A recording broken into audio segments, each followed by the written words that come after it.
Hello student, आज हम बात करेंगे राष्ट्रपति का पार्ट 2। यानी कि लास्ट क्लास में हमने राष्ट्रपति का इंट्रोडक्शन पढ़ा था और उसके साथ साथ हमने बात की थी कि राष्ट्रपति का पद, भारत की संसदीय व्यवस्था में राष्ट्रपति की भूमिका, राष्ट्रपति की नाम मात्र भूमिका, राष्ट्रपति और प्रधानमंत्री में अंतर और राष्ट्रपति पद की योग्यताएं, पद की शर्तें, और उसके साथ साथ हमने राष्ट्रपति और उपराष्ट्रपति दोनों के पद रिक्त होने पर कौन देश का राष्ट्रपति बनेगा, इन सारी चीजों के ऊपर हमने लास्ट क्लास में चर्चा की थी और वो थी हमारी क्लास नंबर 1। और आज हम बात करेंगे क्लास नंबर 2, यानी कि सेकंड क्लास की बात करेंगे राष्ट्रपति की।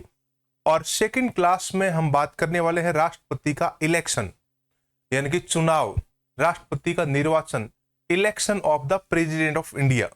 भारत के राष्ट्रपति के निर्वाचन में हम बात करने वाले हैं कि निर्वाचन प्रणाली का नाम क्या है, निर्वाचन का उल्लेख कौन से अनुच्छेद में है, और निर्वाचक मंडल क्या होता है और मंडल का उल्लेख किस अनुच्छेद में मिलता है, और उसके साथ साथ राष्ट्रपति के चुनाव किसके द्वारा करवाए जाते हैं, नामांकन में क्या शर्तें हैं, जमानत राशि क्या होती है, जमानत जब्त कब होती है, और मतदान के बाद में कितने वोट प्राप्त करे तो राष्ट्रपति विजेता होता है, वोट की वैल्यू कैसे निकाली जाती है।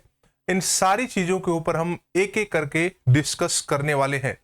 तो राष्ट्रपति का ये इलेक्शन वाला पोर्शन आपके लिए बहुत ही इंटरेस्टेड और बहुत ही इंपॉर्टेंट रहने वाला है। चलिए तो हम स्टार्ट करते हैं राष्ट्रपति का इलेक्शन। तो इलेक्शन ऑफ द प्रेसिडेंट, इसमें सबसे पहली बात तो यह है कि राष्ट्रपति का चुनाव करवाता कौन है। आपको यहां पर यह समझना है कि राष्ट्रपति का चुनाव जो है हमारे देश में जो करवाता है उसका नाम है ईसीआई। ईसीआई का मतलब होता है election commission of India. ECI का क्या मतलब होता है? Election commission of India. Election commission of India की स्थापना 25 जनवरी 1950 को दिल्ली में हुई थी और इसीलिए 25 जनवरी को प्रतिवर्ष हम राष्ट्रीय मतदाता दिवस मनाते हैं, क्योंकि इसी दिन भारत निर्वाचन आयोग की स्थापना की गई। अब हम बात करने वाले हैं कि इलेक्शन कमीशन जब राष्ट्रपति का इलेक्शन करवाता है तो उसके लिए कुछ नॉमिनेशन की कंडीशंस होती है। नॉमिनेशन यानी कि नामांकन किया जाता है। नामांकन करने के लिए प्रोपोनेंट और रेफरेंस 50-50 होते हैं, यानी कि 50 प्रस्तावक और 50 अनुमोदक होते हैं जो उस व्यक्ति का समर्थन करते हैं। प्रोपोनेंट जो होते हैं, प्रोपोनेंट ये प्रस्तावक होते हैं 50 और ये उस व्यक्ति के नाम को सजेस्ट करते हैं चुनाव आयोग तक। और रेफरेंसेज जो अनुमोदक होते हैं जो अंतिम रूप से उसको स्वीकार करते हैं, और इनकी टोटल संख्या होती है 100। 50-50 में इनको डिवाइड किया जाता है, 50 प्रस्तावक और 50 अनुमोदक। लेकिन अब आप ये सोच रहे होंगे कि ये 100 लोग कौन होते हैं जो राष्ट्रपति का चुनाव लड़ने वाले व्यक्ति का समर्थन करते हैं। तो आपको मैं इस बात को क्लियर कर दूं कि ये जो 100 लोग हैं, ये 100 लोग होते हैं या तो एमपी या एमएलए। राष्ट्रपति को वोट कौन डालते हैं? या तो एमपी डालता है वोट या एमएलए वोट डालता है। तो यहां पर एमपी और एमएलए के द्वारा ये 100 लोगों का समर्थन चाहिए। उसके बाद में सिक्योरिटी अमाउंट, सिक्योरिटी मनी कितनी चाहिए? 15,000 रुपए, और 15,000 रुपए उसको आरबीआई में जमा करना होता है। कहां पर जमा करना होता है? आरबीआई में। आरबीआई यानी कि रिजर्व बैंक ऑफ इंडिया में। और उसकी रिसिप्ट लेकर वो देता है निर्वाचन आयोग को, और निर्वाचन आयोग बाद में उसका नामांकन कर लेता है। इस प्रकार से राष्ट्रपति का चुनाव लड़ने वाले व्यक्ति का यह नामांकन की प्रक्रिया है। नामांकन कंप्लीट होने के बाद अब यहां पर इलेक्शन की प्रक्रिया स्टार्ट होती है। हमारे संविधान के अनुच्छेद 54 में आर्टिकल कौन से है? आर्टिकल 54 में लिखा है राष्ट्रपति के इलेक्टोरल कॉलेज के बारे में। राष्ट्रपति का जो इलेक्टोरल कॉलेज है यानी कि निर्वाचक मंडल, इसमें कौन कौन लोग शामिल होंगे? उसके बारे में आर्टिकल 54 में लिखा है। और निर्वाचक मंडल को इलेक्टोरल कॉलेज बोलते हैं। इलेक्टोरल कॉलेज को हिंदी में क्या बोलते हैं? निर्वाचक मंडल बोलते हैं। निर्वाचक मंडल यानी कि राष्ट्रपति के चुनाव करने वाला मंडल या टीम आप कह सकते हो। एक ऐसी टीम, एक लोगों का ऐसा समूह हो जिसमें राष्ट्रपति के वोटर्स शामिल होते हैं। कौन शामिल होते हैं? राष्ट्रपति के वोटर्स, मतदाता, बोले तो मतदाता। अब राष्ट्रपति के वोटर्स कौन होते हैं? एमपी और एमएलए, मेंबर ऑफ पार्लियामेंट और member of legislative assembly. MP जो होते हैं वो सांसद होते हैं जो संसद में बैठते हैं, चाहे लोकसभा में या राज्यसभा में। लोकसभा और राज्यसभा के निर्वाचित सदस्य और भारत की सभी विधानसभाओं के निर्वाचित सदस्य राष्ट्रपति को वोट डालेंगे। तो ये कह रहा है कि इलेक्टेड होना चाहिए। होना क्या चाहिए? इलेक्टेड, यानी कि निर्वाचित वाला होना चाहिए। देखो राष्ट्रपति के चुनाव में कौन वोट डाल सकता है, इसकी अगर हम बात करें तो निर्वाचित सांसद और निर्वाचित विधायक राष्ट्रपति को वोट डालते हैं। सांसद जैसे अर्जुन राम मेघवाल सांसद है जैसे विधायक, राजस्थान में जो विधायक है 200 विधायक है जो राजस्थान की विधानसभा में बैठते हैं, और सांसद होते हैं वो संसद भवन में बैठते हैं या लोकसभा में या राज्यसभा में। तो राष्ट्रपति के मतदाता होते हैं। आम जनता राष्ट्रपति को वोट नहीं दे सकती। राष्ट्रपति को वोट कौन दे सकता है? जनता के चुने हुए प्रतिनिधि, रिप्रेजेंटेटिव, और उनको हम एमपी या एमएलए बोलते हैं। उसके बाद में यह कह रहा है कि मैनर ऑफ इलेक्शन, राष्ट्रपति के इलेक्शन का मैनर क्या होगा, रीति क्या होगी? अकॉर्डिंग टू आर्टिकल 55, यानी कि अनुच्छेद कौन सा है? 55।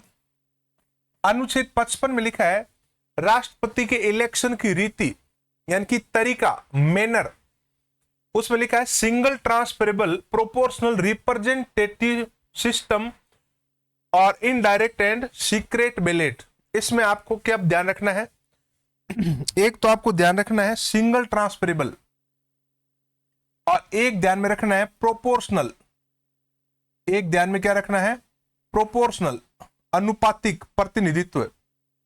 एक ये ध्यान में रखना इनडायरेक्ट, और एक ध्यान में रखना है सीक्रेट बैलेट।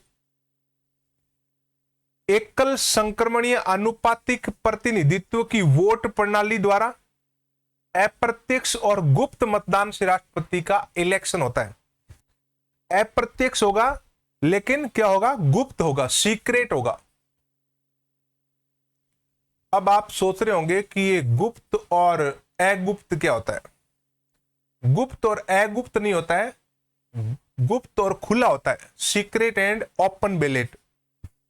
भारत में केवल 2 इलेक्शन ऐसे हैं जहां पर खुले मतदान की प्रणाली अपनाई जाती है, और 2 अगर चुनाव की बात करें तो वो 2 चुनाव ये है, एक तो राज्यसभा का और एक राज्यों की विधान परिषदों के चुनाव। देखो आपको गुप्त और खुला ऐसे समझ नहीं आएगा। आप ये बताइए कि आपने कभी वोट दिया है? आप, मैंने वोट दिया है, लोकसभा में दिया है, सरपंच को वोट दिया है, तो आपने जो वोट दिया वो खुला था या गुप्त था?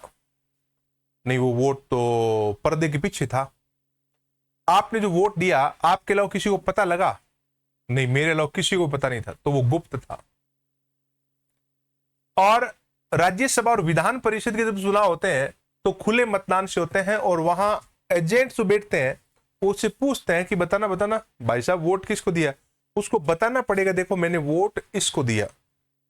इस प्रकार से राष्ट्रपति के चुनाव गुप्त होते हैं, लेकिन राज्यसभा और विधान परिषद के चुनाव खुले होते हैं। Single transferable proportional representative vote system को हम अभी समझेंगे। तो अभी हमने सामान्य सी बात की है कि एक्चुअल में वोट प्रणाली, मैनर, नाम क्या क्या होता है। अब हम बात कर लेते हैं security money and voters. Security money and voters, जमानत राशि और मतदाता की। ये जमानत राशि होगी 15,000 रुपए। देखो ये कह रहा है कि सिक्योरिटी फोरफिटेड का मतलब होता है जब्त होना, जमानत जब्त होना। राष्ट्रपति की 15,000 रुपए धनराशि कौन सी कंडीशन में जब्त हो सकती है? देखो, if 1/6 of the total valid votes are not obtained, कुल पड़े वोटों का 1/6 मत प्राप्त न हो, then the security deposit is forfeited, तब जमानत राशि जब्त हो जाएगी, जमानत जब्त हो जाएगी, जामनी जब्त हो जाएगी। देखो, अगर राष्ट्रपति ने कुल पड़े वैध मतों का 1/6 वोट प्राप्त न किया हो, कितने वोट? 1/6, यानी कि कुल पड़े वोटों का 6वां भाग उसको नहीं मिला, तो उसकी जमानत गई, उसकी जमानत जब्त हो गई। अब आप सोच रहे होंगे क्या हो गया, तो जमानत गई तो गई, इतना बड़ा चुनाव तो लड़ लिया। नहीं, बात ये नहीं है। ये जो जमानत राशि है, ये राष्ट्रपति उम्मीदवार का क्रेडिट है, उसकी साख है, उसकी इज्जत है, उसका मान सम्मान है। और अगर ये जब्त होगी तो कितना बड़ा इंसल्ट होता है देश और दुनिया में, इसको बचाना बहुत जरूरी है। तो यहां पर जमानत जब्त कब होती है? जब 1/6 वोट प्राप्त न ले और वो हार जाए। वोटर्स कौन होगा? राष्ट्रपति के चुनाव के मतदाता कौन होंगे? राष्ट्रपति के वोट क्या आप और हम देंगे? नहीं, आप और हम तो दे ही नहीं सकते। तो कौन देगा? देखो, elected members of both houses of parliament and elected members of all 31 legislative assemblies in India participate. तो अब ये कह रहा है इलेक्टेड मेंबर, तो यहां पर आपको ध्यान रखना है इलेक्टेड। अभी हमने शॉर्ट में बात की थी कि इलेक्टेड एमपी और एमएलए, एमपी और एमएलए राष्ट्रपति को वोट डालेंगे। लॉन्ग में बात करें तो ये रही elected members of both houses of parliament like that lower house and upper house and all legislative assemblies of India. Bharat के सभी विधानसभाओं के निर्वाचित सदस्य और संसद के दोनों सदनों जैसे लोकसभा व राज्यसभा के निर्वाचित सदस्य में बार बार जोर डाला हूं निर्वाचित के ऊपर, इलेक्टेड मेंबर होना चाहिए, निर्वाचित सदस्य राष्ट्रपति को वोट डालेगा। भारत में कुल विधानसभाएं कितनी हैं? 31। देखो, अगर आप बात करें कि भारत में कुल राज्य कितने हैं, भारत में कुल विधानसभाएं कितनी हैं? कुल विधानसभाएं भारत में अगर आप काउंट करना चाहो तो एक तो आपको राज्यों को काउंट करना पड़ेगा, क्योंकि विधानसभाएं राज्यों में होती है। दूसरी विधानसभा कहां होती है? केंद्र शासित प्रदेशों में, यूनियन टेरिटरीज में होती है।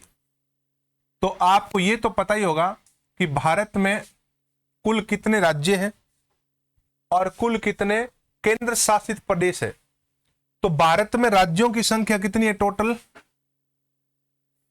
28 और केंद्र शासित प्रदेशों की संख्या कितनी है? 8। 8 में से 5 घटा दो, बराबर कितने हुए? 3। तो 3 केंद्र शासित प्रदेश ऐसे हैं जहां विधानसभाएं हैं और इन 3 केंद्र शासित प्रदेशों के निर्वाचित विधायक ही राष्ट्रपति को वोट डालेंगे। तो 3 कौन कौन सी होगी? पहली होगी दिल्ली विधानसभा, दूसरी होगी जम्मू कश्मीर विधानसभा और तीसरी होगी पुडुचेरी विधानसभा। तो भारत में 28 + 3 टोटल कितनी होगी? 31। टोटल विधानसभा कितनी होगी? 31। अब दोबारा देखो इसको, elected members of both houses of parliament and elected member of all 31 legislative assemblies of India participate.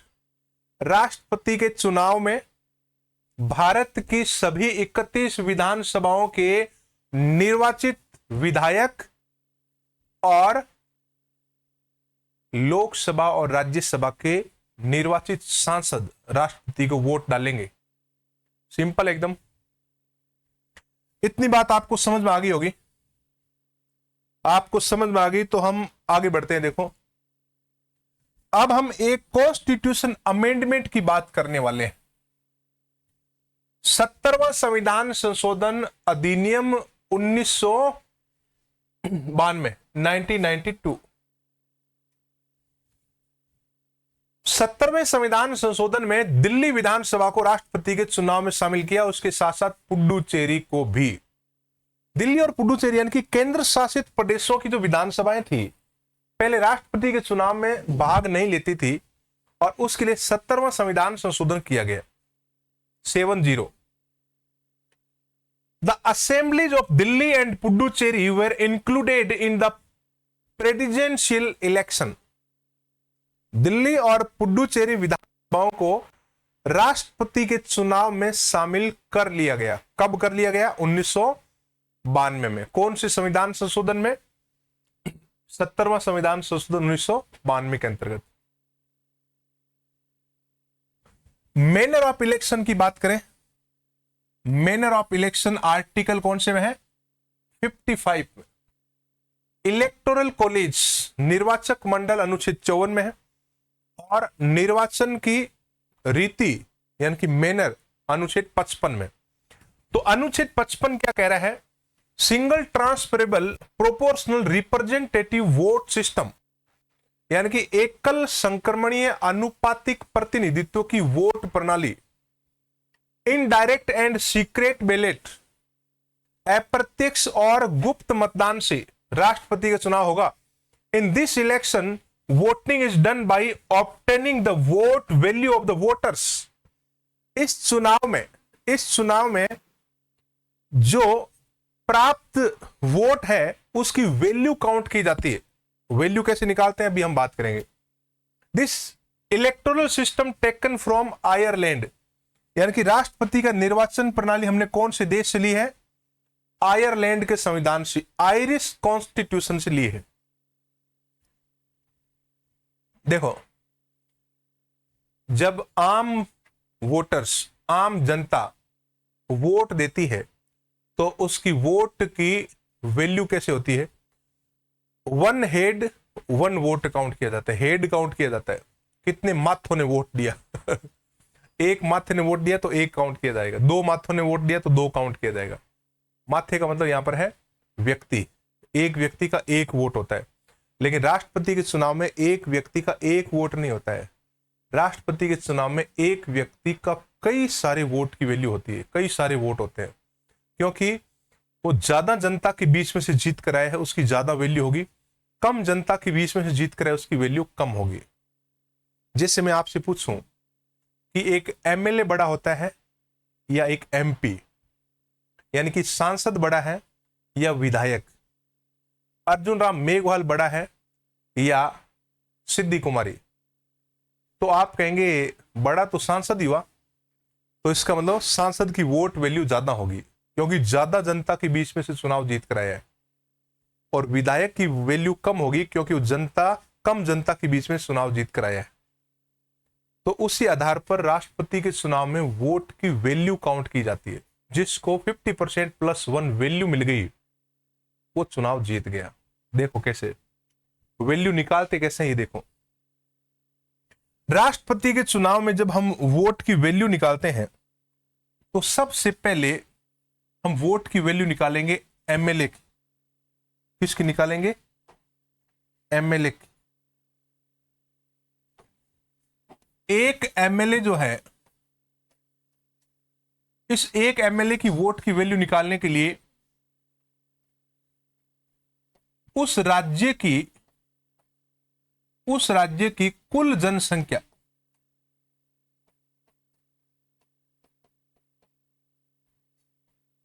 उस राज्य की कुल जनसंख्या को रखना है ऊपर और डिवाइड किससे करना है?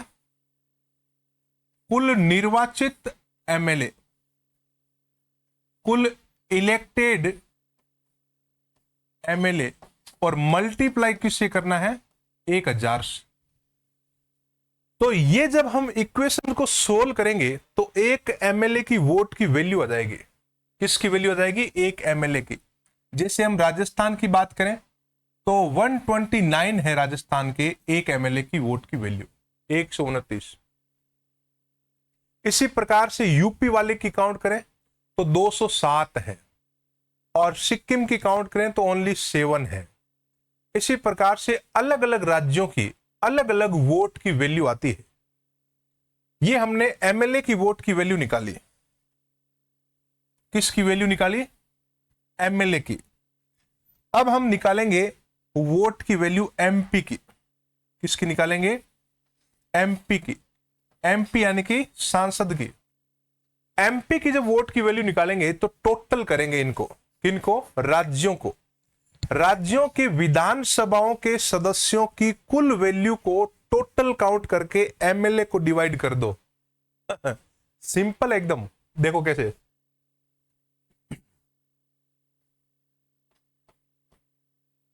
कुल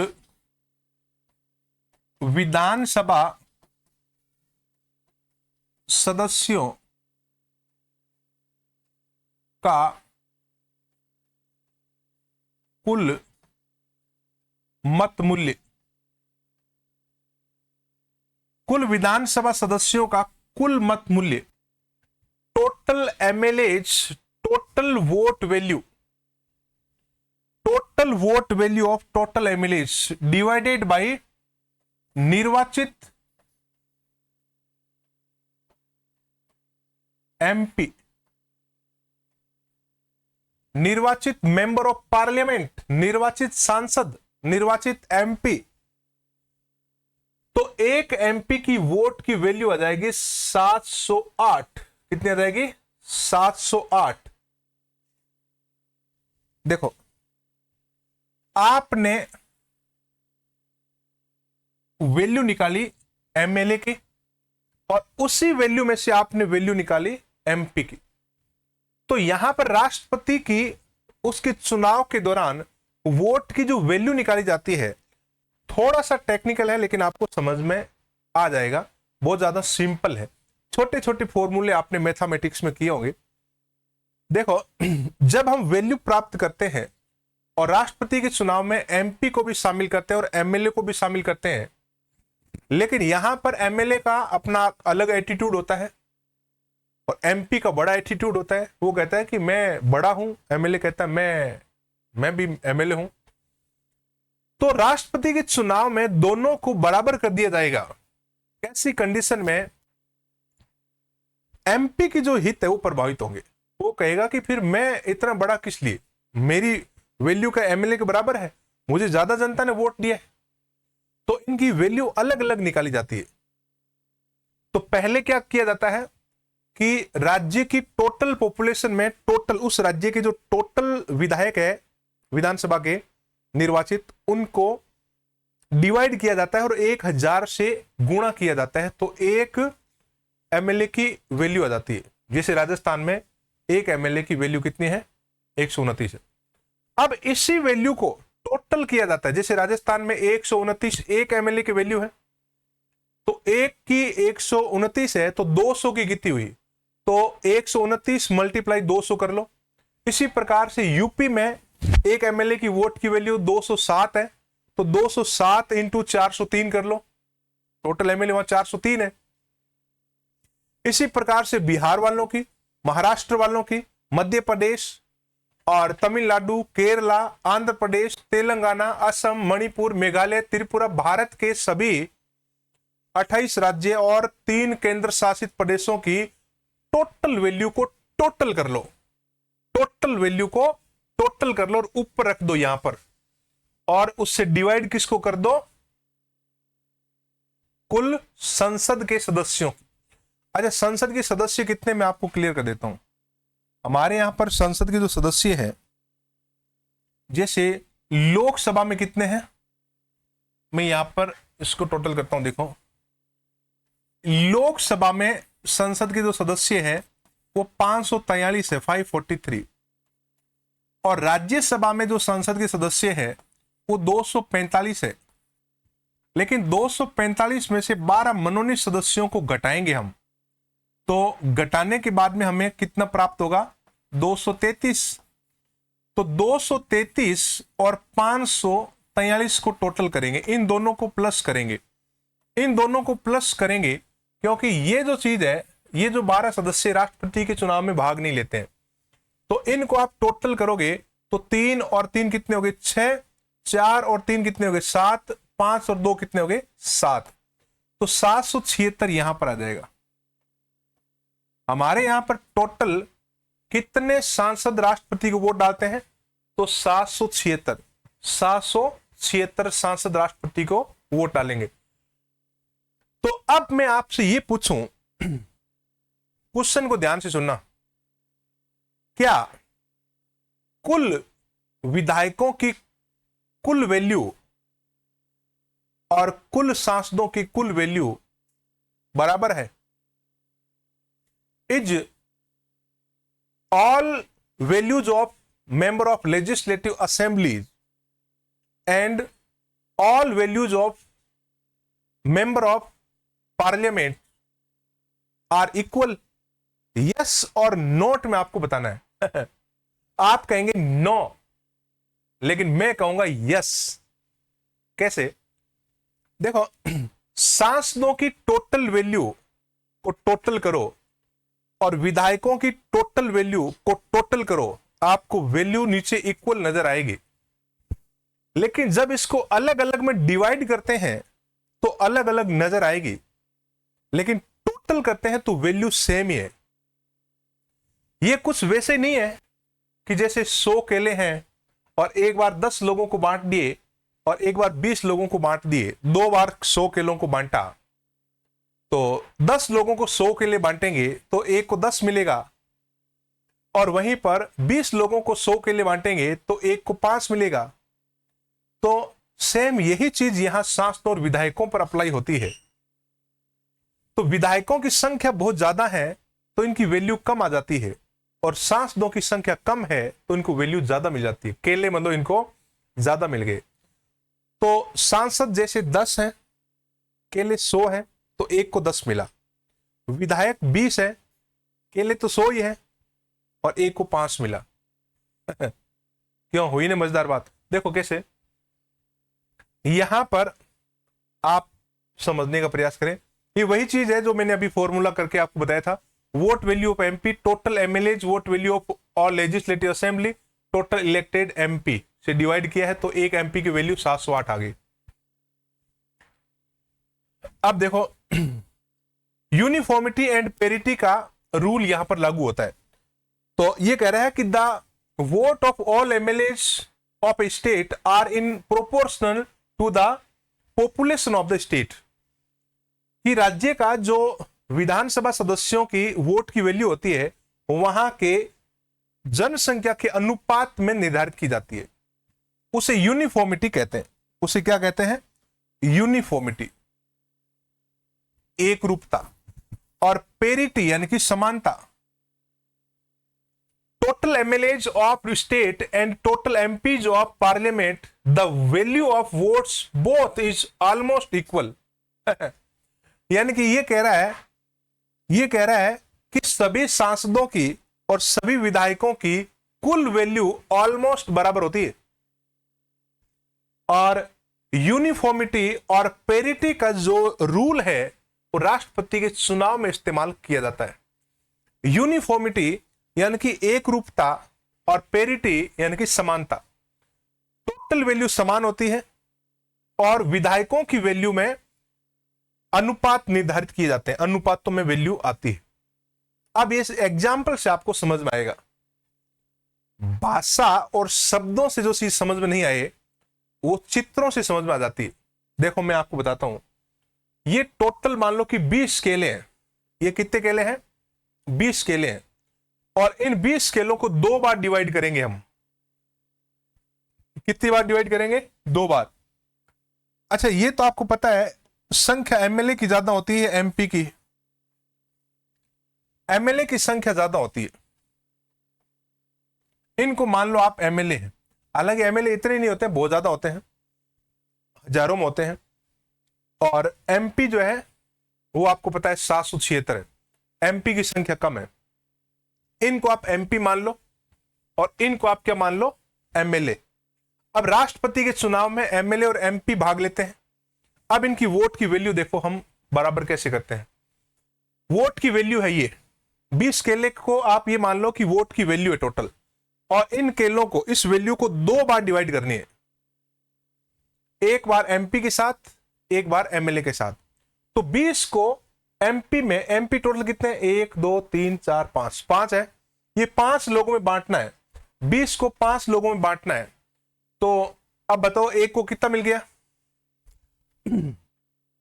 एक को कितना मिल गया, 5, 5 चौक 20, 4 मिल गया ना।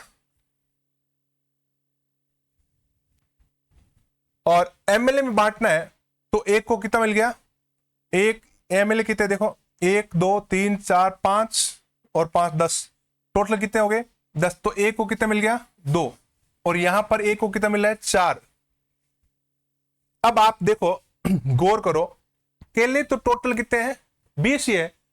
तो एमपी को बांटा तो एक को 4 मिला, और एमएलए को बांटा तो एक को 2 मिला। अब 2 मिला एक को, तो ये टोटल कितने एमएलए हैं, टोटल एमएलए हैं ये तो 10, तो इनटू कर लो 10। और ये टोटल एमपी कितने हैं, टोटल एमपी है 5, 5 इनटू कर लो 5। अब आप इसको मल्टीप्लाई कर लो, 5 चौके 20, ये लो, और यहां पर मल्टीप्लाई करो, 10 दुए 20, ये लो वैल्यू, यानी कि 20 आ गया और 20 आ गया। ठीक यही बात राष्ट्रपति के चुनाव में, राष्ट्रपति के चुनाव के इक्वलिटी, पेरिटी के मामले में लागू होती है। अब मैं दोबारा दिखाता हूं, देखो आपको पेरिटी यानी कि समानता। Total MLAs of state and total MPs of parliament, यानी कि कुल सांसद और कुल विधायक, the value of votes of both is almost equal. दोनों की वैल्यू, टोटल वैल्यू बराबर होती है, यानी कि 20 इधर बांट दो एक बार इधर बांट दो, टोटल करोगे तो 20 ही आएगा। बस वो चीज है। अब आपको इसमें ज्यादा दिक्कत नहीं आएगी। चलिए, तो अब हम आगे बढ़ते हैं और मिनिमम कोटा की बात करते हैं। किसकी बात करते हैं, मिनिमम कोटे की बात करते हैं। राष्ट्रपति के चुनाव में जब हम वोट को इस प्रकार से वैल्यू के माध्यम से बांटते हैं, तो जीतने वाले उम्मीदवार को 50% + 1 वैल्यू प्राप्त होना चाहिए। टोटल वैल्यू का आधे से ज्यादा जिसको मिलेगा वो तो जीतेगा और बाकी सब हारेंगे। हमारे यहां पर 2 प्रकार के इलेक्शन होते हैं। कितने प्रकार के, 2 प्रकार के। एक होता है डायरेक्ट इलेक्शन और एक होता है इनडायरेक्ट इलेक्शन। राष्ट्रपति के चुनाव को हम कहते हैं इनडायरेक्ट इलेक्शन, अप्रत्यक्ष चुनाव। और इस अप्रत्यक्ष चुनाव की खास विशेषता यह है कि इस चुनाव में जीतने वाले व्यक्ति को 50% + 1 कम से कम वोट लेना पड़ेगा। और इसका फॉर्मूला है ये, 1/2 + 1। तो जैसे टोटल वोट, मान लो कि टोटल 100 वोट थे, तो टोटल 100 वोट थे तो उसका आधा करो, 1/2 करो, तो 1/2 कितने होंगे, 50, और उसमें 1 जोड़ो तो प्लस कितना कर दो, 1, तो कितना हो गया, 51। तो आधे से ज्यादा हो गया ना, आधे से ज्यादा मिलना चाहिए जीतने वाले को, तब वो जीतेगा, अदरवाइज वो हारेगा। तो यहां पर if no candidate get the minimum quota then a second round of counting is held. अगर किसी भी उम्मीदवार को न्यूनतम कोटा प्राप्त नहीं हुआ, तो वोटों की काउंटिंग दोबारा होगी। वोटों की क्या दोबारा होगी, काउंटिंग दोबारा होगी। रिकाउंटिंग जिसको बोलते हैं, वोटों की गणना दोबारा होगी। और वोटों की जब गणना दोबारा होती है तो मिनिमम जो सबसे कम वोट प्राप्त करने वाला उम्मीदवार है उसको कंपटीशन से आउट कर दिया जाता है। जैसे एक एग्जाम्पल से आपको यह बात समझ में आ जाएगी। राष्ट्रपति का इलेक्शन है। राष्ट्रपति के इलेक्शन में ये लोग चुनाव लड़ रहे हैं, A B C D E, ये 5 लोग चुनाव लड़ रहे हैं। और यहां पर वोट का, यहां पर जो वोट है उसकी प्राथमिकता भरी जाती है। प्राथमिकता कहां भरी जाती है? यहां पर। और ये तो है सीरियल नंबर, क्रम संख्या, जैसे 1 2 3 4 5। और ये पीछे बॉक्स खाली मिलेंगे। ये बॉक्स उनको मिलेंगे जो वोट देंगे, उनको कहा जाएगा कि प्राथमिकता के आधार पर इसको वोट दे दो आप। अब मान लो कि आपकी पहली पसंद अगर है सी, तो आप उसके सामने 1 भर दो। अब चुनाव आयोग कह रहा है कि देखो, एक भी बॉक्स खाली नहीं रहना चाहिए, आपको सबको वोट देना है, लेकिन प्राथमिकता के आधार पर। अगर सी नहीं जीता तो आप किसको राष्ट्रपति देखना चाहते हो? तो देखो, सी नहीं जीता तो मैं राष्ट्रपति देखना चाहता हूं डी को। और डी भी नहीं जीता तो फिर मैं देखना चाहता हूं ए को। और ए भी नहीं जीता तो फिर मैं देखना चाहता हूं ई को। और ई भी नहीं जीता तो फिर मैं बी को देता हूं। अब ये क्या भर दिया मैंने? अब ये मैंने भर दी प्राथमिकता। राष्ट्रपति के चुनाव में इसी प्रकार से प्राथमिकता भरवाई जाती है। हम लोग जब आम चुनाव में वोट देके आते हैं ना, तो एक को बटन दबा दिया, एक को वोट गया, और सबसे ज्यादा वोट लिया वो जीत गया।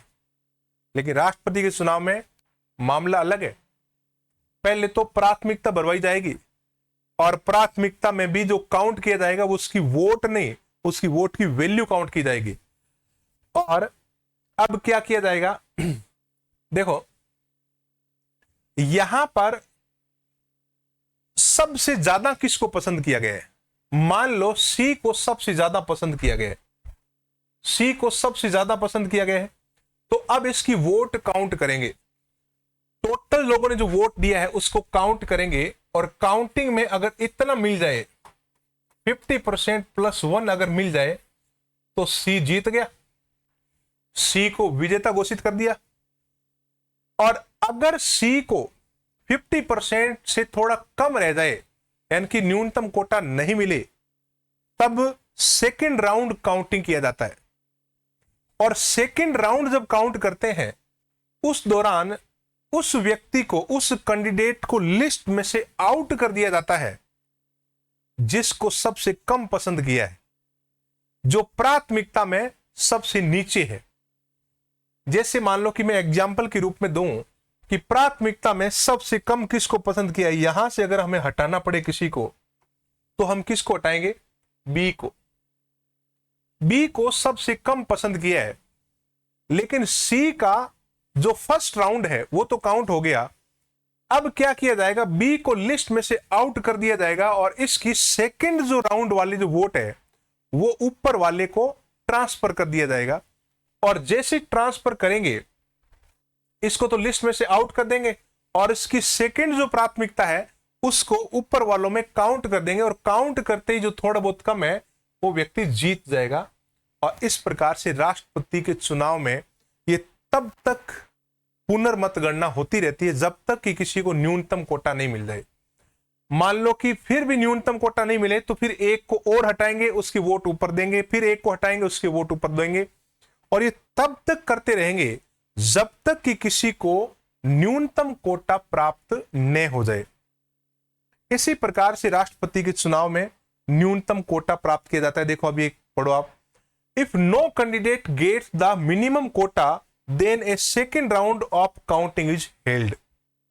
अगर किसी उम्मीदवार को न्यूनतम कोटा प्राप्त न हुआ तो वोटों की गिनती दोबारा की जाएगी, उसे कहते हैं सेकेंड राउंड। अब आपके दिमाग में एक सवाल आ रहा है क्या आज तक किसी राष्ट्रपति के चुनाव में वोटों की गिनती दोबारा हुई है क्या? हाँ, तो ये एक इंपॉर्टेंट क्वेश्चन है, तो हम इसके ऊपर बात कर लेते हैं। भारत में 1969 में एक इलेक्शन हुआ था राष्ट्रपति का, और उस इलेक्शन में मुख्य उम्मीदवार तो ये थे वीवी गिरी और नीलम संजीव रेड्डी, और भी कई उम्मीदवार थे। और इस दौरान वीवी गिरी के दौरान 1969 में दूसरे राउंड की काउंटिंग करनी पड़ी थी क्योंकि न्यूनतम कोटा नहीं मिला, और नीलम संजीव रेड्डी बहुत कम अंतर से हार गए थे और वीवी गिरी चुनाव जीत गए थे। So far only once in 1969 during the election of VV Giri a second round of counting was conducted। वीवी गिरी जब चुनाव लड़े थे, राष्ट्रपति के चुनाव जीते थे, उनके चुनाव में दूसरे दौर की मतगणना करवानी पड़ी थी क्योंकि पहले दौर की मतगणना में फर्स्ट राउंड काउंटिंग में किसी को भी 50% +1 वोट मिला ही नहीं, इसलिए वोटों की गिनती दोबारा करवानी पड़ी। और दोबारा गिनती के अंदर वीवी गिरी नीलम संजीव रेड्डी को पराजित करके चुनाव जीत गए और राष्ट्रपति बन गए। चलिए, उसके बाद में आगे हम बात करते हैं। राष्ट्रपति का चुनाव हो गया। Presidential election time, election time article 62 क्या कहता है कि the presidential election should be held before 5 year. राष्ट्रपति का चुनाव जो है 5 साल के अंदर हो जाना चाहिए। जैसे राष्ट्रपति का चुनाव 5 साल का राष्ट्रपति कार्यकाल होता है, तो कार्यकाल पूरा होने के बाद में चुनाव होगा या कार्यकाल पूरा होने के पहले चुनाव होगा? पहले होगा ना भाई। इस चुनाव के दौरान 2-3 महीने का टाइम भी तो लग जाता है प्रणाली में। तो ये कह रहा है कि आप कार्यकाल जब पूरा होना उससे पहले तैयारी करें, और जब इस राष्ट्रपति का कार्यकाल 25 जुलाई को पूरा हो रहा है तो 25 जुलाई से पहले चुनाव जीता कर उसको यहां पर भिजवा दो ताकि किसी प्रकार का डिले नहीं हो। The presidential election should be held before 5 year according to article 62। अनुच्छेद 62 कहता है कि राष्ट्रपति के चुनाव को आप 5 साल से पहले करवाएं। 5 साल पूरा होने के बाद में नहीं होना चाहिए, पहले होना चाहिए। अब हम बात करते हैं कि राष्ट्रपति और उपराष्ट्रपति चुनाव के दौरान अगर किसी प्रकार का डिस्प्यूट हो जाए, कोई विवाद हो जाए, ऐसी कंडीशन में उस पर अंतिम फैसला कौन करेगा? आपके पास 4 ऑप्शन है। कितने ऑप्शन है? 4 ऑप्शन है। क्वेश्चन आपका क्लियर है कि राष्ट्रपति और उपराष्ट्रपति के चुनाव में अगर कोई विवाद उत्पन्न हो जाए तो अंतिम निर्णय किसका होगा? ऑप्शन ए संसद का, ऑप्शन 2 सर्वोच्च न्यायालय का, ऑप्शन 3 चुनाव आयोग का, ऑप्शन 4 प्रधानमंत्री का। क्लियर हुई बात? ऑप्शन 1 संसद का यानी कि पार्लियामेंट का, ऑप्शन 2 चुनाव आयोग का यानी कि इलेक्शन कमीशन का, ऑप्शन 3 सर्वोच्च न्यायालय का, सुप्रीम कोर्ट का, और ऑप्शन 4 प्रधानमंत्री का, प्राइम मिनिस्टर का। तो अब इसको आप समझें। The Supreme Court will have the final decision on dispute related to the election of the president and vice president. तो यहां पर एक बात क्लियर हो रही है आपकी, the Supreme court he final decision देगा चुनाव के विवाद के उपलक्ष्य में। विवाद कुछ भी हो सकता है, कोर्ट जा सकते हैं लोग, चुनाव को लेकर धांधली हो सकती है, तो फाइनल डिसीजन सुप्रीम कोर्ट का होगा राष्ट्रपति और उपराष्ट्रपति के चुनाव के दौरान। चलिए, तो आपने फाइनल डिसीजन की बात की है। अब मैं आपसे पूछ रहा हूं कि भारत में, एक सवाल है आपसे कि भारत में, जैसे कल हमने पिछली क्लास में हमने बात की थी कि भारत में ये अमेरिका में एक व्यक्ति 2 बार ही राष्ट्रपति बन सकता है, और अमेरिका में राष्ट्रपति वो बन सकता है जिसका जन्म अमेरिका की धरती पर हुआ हो। ऐसा व्यक्ति अमेरिका का राष्ट्रपति निर्वाचित हो सकता है। अब ये चीज भारत में लागू करके सवाल एग्जाम में पूछा जाता है क्या, कि भारत में एक व्यक्ति कितनी बार राष्ट्रपति बन सकता है। क्वेश्चन आपका क्लियर हो रहा है? भारत में एक व्यक्ति कितनी बार राष्ट्रपति चुनाव जीत सकता है, चुनाव लड़ सकता है या राष्ट्रपति बन सकता है। ऑप्शन दे आपको? हाँ, ऑप्शन दे तो पहला ऑप्शन है केवल एक बार, दूसरा ऑप्शन है केवल 2 बार, तीसरा ऑप्शन है अनगिनत बार और चौथा ऑप्शन है संविधान मौन है। इस विषय पर संविधान मौन है। दोबारा सुने क्वेश्चन, भारत में एक व्यक्ति कितनी बार राष्ट्रपति बन सकता है? 1 बार, 2 बार, अनगिनत बार या संविधान मौन है। अब इस क्वेश्चन का आंसर क्या होगा? आपका आंसर 3 या 4 में से आएगा जरूर। देखो, 1 बार तो नहीं हो सकता, क्योंकि भारत में एक व्यक्ति ऐसे हुए हैं जो 2 बार चुनाव लड़े हैं, 2 बार चुनाव जीते हैं। तो 2 बार चुनाव जीत चुके हैं और 3 बार उन्होंने शपथ ली है। तो देखो, the president shall be eligible for reelection to the office. राष्ट्रपति पुनर्निर्वाचन के योग्य है अकॉर्डिंग टू आर्टिकल 57। संविधान का अनुच्छेद 57 क्या कहता है? देखो, आर्टिकल 57, री इलेक्शन ऑफ द प्रेसिडेंट। राष्ट्रपति पुनर्निर्वाचित हो सकता है, लेकिन इनसे ये पूछें कितनी बार, तो ये कह रहे हैं ये नहीं बता। कितनी बार, कितनी भी बार, मतलब ऐसा मान सकते हैं हम। Doctor Rajendra Prasad was the only person who become president twice. 2 बार राष्ट्रपति निर्वाचित होने वाले एकमात्र व्यक्ति कौन है? डॉक्टर राजेंद्र प्रसाद। 1950 से लेकर 62 तक ये राष्ट्रपति रहे हैं। 52 में पहला चुनाव जीते, 57 में दूसरा चुनाव जीते, 62 तक ये राष्ट्रपति रहे। 50 से 52 तक ये मनोनीत राष्ट्रपति भी रहे हैं। तो यहां पर अगर देखें तो राजेंद्र प्रसाद ने राष्ट्रपति की शपथ 3 बार ली है, निर्वाचित 2 बार हुए हैं। 1950 से 1952, 52 से 57 और 57 से 62। तो एक चीज आपको यहां क्लियर हो रही है कि री इलेक्शन का टाइम ड्यूरेशन फ्रीक्वेंसी नहीं लिखी है कि कितनी बार राष्ट्रपति निर्वाचित हो सकता है। तो मैंने जो क्वेश्चन आपसे पूछा था भी क्या, कि एक व्यक्ति, भारत में एक व्यक्ति कितनी बार राष्ट्रपति बन सकता है? 1 बार, 2 बार, अनगिनत बार या संविधान मौन है। इस क्वेश्चन का आंसर आएगा 4, चौथा। इस विषय पर संविधान मौन है। लेकिन आपका क्वेश्चन आया था 3, अनगिनत बार, जो गलत है।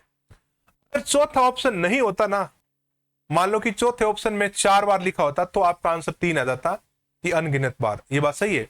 लेकिन जब ये लिखा हुआ नहीं है कि कितनी बार, तो कितनी भी बार, तो संविधान मौन है। यहां पर क्वेश्चन पूछा है कितनी बार, काउंटिंग, काउंटेबल, कितनी बार, तो इस विषय पर संविधान मौन है। तो इस क्वेश्चन को आप ये देखिए, question, how many times can a person become president in India? एक व्यक्ति भारत में कितनी बार राष्ट्रपति बन सकता है? How many time can a person become president in India? Only once, only twice, infinitely, यानी कि अनगिनत बार।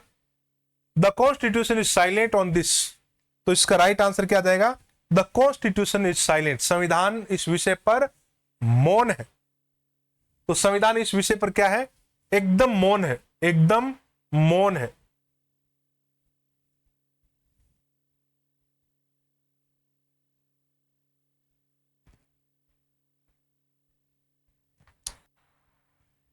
चलिए, तो आपने ये बात तो कर ली राष्ट्रपति के चुनाव की। तो आज की क्लास को हम यहीं पर विराम देते हैं। और आज की क्लास में हमने कंप्लीट राष्ट्रपति का इलेक्शन पढ़ा।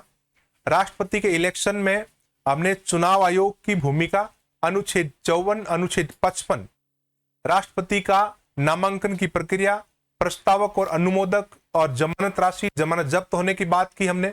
और हमने क्या बात की कि राष्ट्रपति के चुनाव में मतदाता कौन कौन होते हैं, कौन भाग लेते हैं, प्रत्येक चुनाव और अप्रत्यक्ष चुनाव में अंतर किया, गुप्त मतदान और खुले मतदान में अंतर किया हमने। राष्ट्रपति के चुनाव में गुप्त मतदान होता है और इन चुनाव में खुला मतदान होता है, उसकी बात की हमने।